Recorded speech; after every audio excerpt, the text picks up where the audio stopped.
Ahogy ezt ígértem, decimálisból oktálisba számítunk át, ugyanazzal a módszerrel, ahogy a binárisba számoltunk, azaz polinómosztáshoz hasonló módon 2025 kettes táblázatba kerül majd, egy oszlopot meghúzok, és a maradékok kerülnek mindig a vonal túlsó oldalára, és 8-al osztok végig, mert 8-as számrendszerbe akarom átalakítani a 2025-öt. A 2025-öt, hogyha elosztom 8-al, nyilván ez számológépet érdemes elővenni, akkor 253-at kapok, majd ezt visszaszorzom, és megnézem, annak az egész alakját visszaszorzom, és akkor megnézem, hogy mennyi a maradék, 1 lesz a maradékom, a 253-at osztom 8-al, akkor ott 5 lesz a maradék, hogyha 31-szer van meg benne.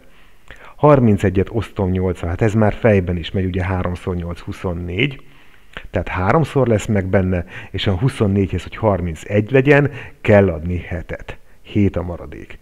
Még el kell osztanom a 3-at is 8-al, hiszen még nem 0 szerepel itt a végén, addig kell mennem, ahogy ezt az előző videóban is láttuk. Tehát a 3-at elosztom 8-al, megvan benne 0-szor, a maradék pedig 3. Itt a vége, ugyanúgy visszafelé fogjuk felírni a számokat, mint ahogy azt az előzőkben is, a 2-es számrendszernél láttuk. Tehát 3, 7, 5, 1, 8-as számrendszerbeli szám a 2025. Az ellenőrzést itt is felírom, ugyanúgy el tudom végezni,